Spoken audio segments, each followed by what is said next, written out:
Imagine feeling so alone that you start wishing aliens would kidnap you. That's exactly where our story begins. Meet Elio, an 11-year-old boy who has never truly felt like he belongs.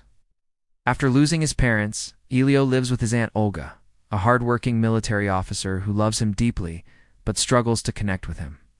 While other kids dream about sports, video games, or becoming famous, Elio dreams about only one thing: outer space. He spends his days staring at the stars, listening to radio signals, and hoping that somewhere in the universe, someone is waiting for him. More than anything, Elio wants aliens to find him and take him away.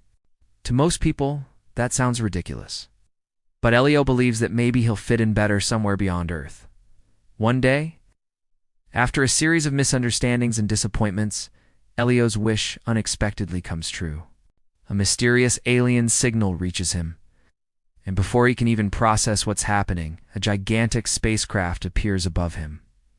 In an instant, Elio is beamed into space. Instead of feeling terrified, he's thrilled. Everything he ever dreamed about is finally happening. But there's one small problem. The aliens think Elio is the leader of Earth, not a regular kid, not a lonely boy, the leader of the entire planet. Before Elio can explain the mistake, he finds himself transported to the Communiverse, an enormous intergalactic organization filled with representatives from countless alien civilizations. Strange creatures from every corner of the universe gather there to share knowledge and solve problems together.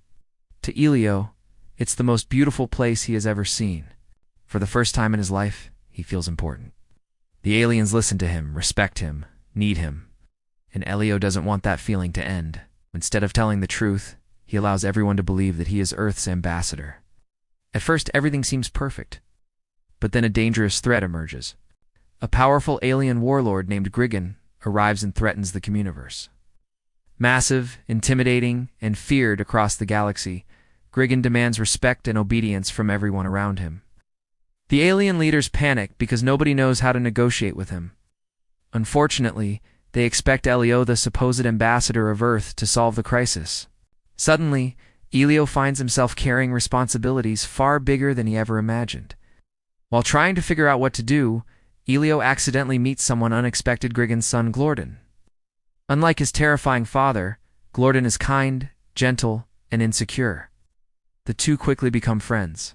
As they spend time together, Elio discovers that Glorden is struggling with his own problems. His father expects him to become a powerful warrior, but Glorden doesn't want a life built around fighting and destruction. He simply wants to be himself. For the first time, Elio meets someone who understands what it feels like to not belong. Despite coming from completely different worlds, the two boys form a friendship that changes everything. Together, they try to prevent a war.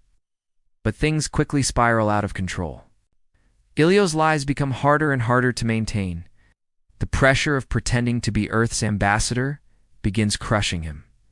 Every decision he makes creates new problems. Meanwhile, back on Earth, Aunt Olga desperately searches for her missing nephew, refusing to give up hope that she'll find him. Eventually, the truth comes out. Elio is not Earth's leader. He's just a lonely kid pretending to be someone important. The revelation shatters the trust of the aliens around him. For a moment, it seems like everything is lost. His dream world begins falling apart. His friendship is at risk. And the Communiverse faces destruction. But then Elio realizes something important. The reason people cared about him was never because he was Earth's ambassador. They cared because he was Elio, his kindness, his imagination, his courage. Those things mattered far more than any title. Determined to fix his mistakes, Elio returns to face the danger he helped create. With Aunt Olga by his side, and Glorden's friendship giving him strength, he risks everything to stop the conflict. Together, they confront Grigan, not with violence, but with honesty and understanding. In the emotional climax, Grigan finally realizes how much pressure he has placed on his son. He understands that strength isn't about forcing someone to become what you want them to be. It's about accepting them for who they already are. The conflict ends. The Communiverse is saved.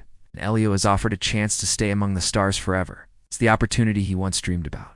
The dream that started this entire adventure.